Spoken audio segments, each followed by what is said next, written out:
আজকে আমরা শব্দ, পদ ও বাক্য তিনটা সম্বন্ধে আজকে আমরা আলোচনা করব।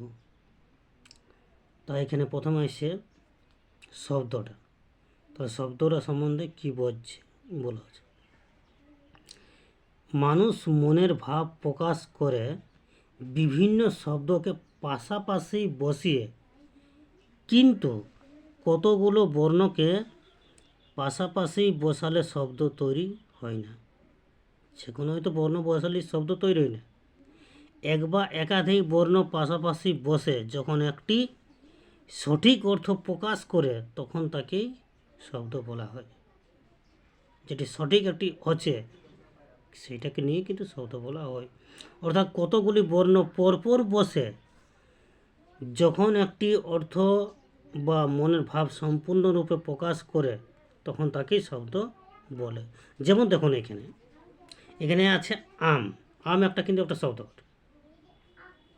একটা যদি যে কোনো একটা বানতাম বলি তাহলে কিনা হবে না। এখানে দেখো কলা আছে, কলাও কিন্তু একটা। বই আছে,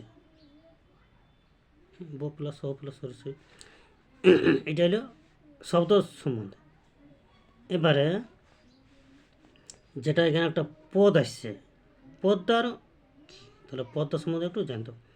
পদটা আছে যে আবার মনের ভাব গুছিয়ে সম্পূর্ণরূপে অপরের কাছে প্রকাশ করে। অপরের কাছে কিন্তু প্রকাশ করছে। প্রকাশ করতে গেলে শুধু শব্দগুলিকে পরপর সাজালে চলবে না। আচ্ছা, শব্দের সঙ্গে কিছু যোগ করতে হবে। তাহলে শব্দটার সঙ্গে কিছু কিন্তু যোগ করতে হবে, নতুবা এর কোনো অর্থ বোঝা যাবে না। যেমন আমি রোজ বিকেল মাঠ বল খেল, এটা কিন্তু হলো না একটা। আচ্ছা, এখানে কি লিখছে যে আমি রোজ বিকেল মাঠ বল খেল, এটা এখানে দেখো এখানে পরপর 6টি অর্থযুক্ত শব্দ বসালে সঠিক মনের ভাবটি প্রকাশ করা যাচ্ছে না। এটা কিন্তু যাচ্ছে না।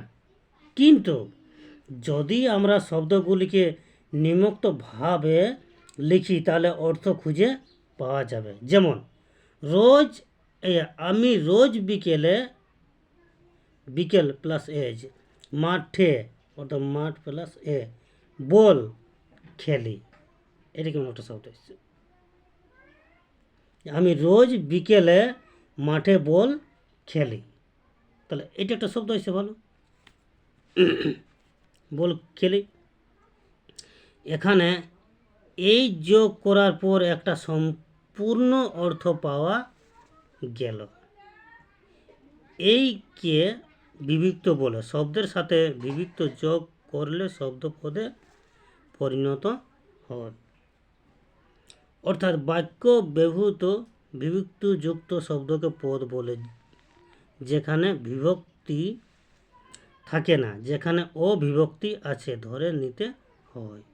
এটা হলো পদের বর্ণনা। এবারে আসছে বাক্য। তাহলে বাক্যটা কী দেব?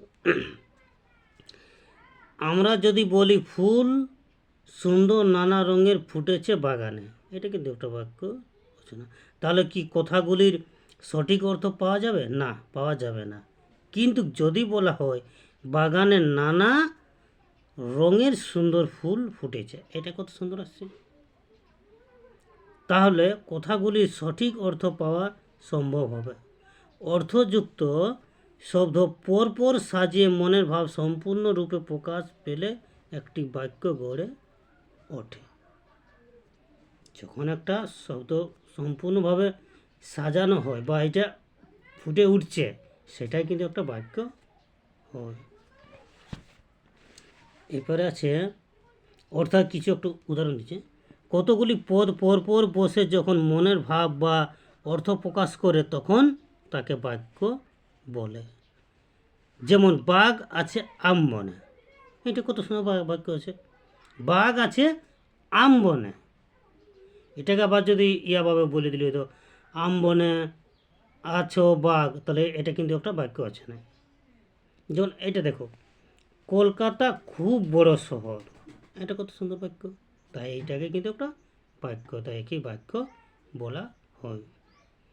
তো আমার যদি ভিডিওটা ভালো লেগে থাকে তাহলে অবশ্যই আপনারা চ্যানেলটা সাবস্ক্রাইব করবেন এবং লাইক করবেন, যাতে আমি আবার এইভাবে বোঝাতে পারি এবং আরও পরপর ভিডিও দিতে পারি। পরে যেটা উদ্দেশ্য বিধে এইটা নিয়ে পরেরবারে ভিডিও বানাবো। নমস্কার।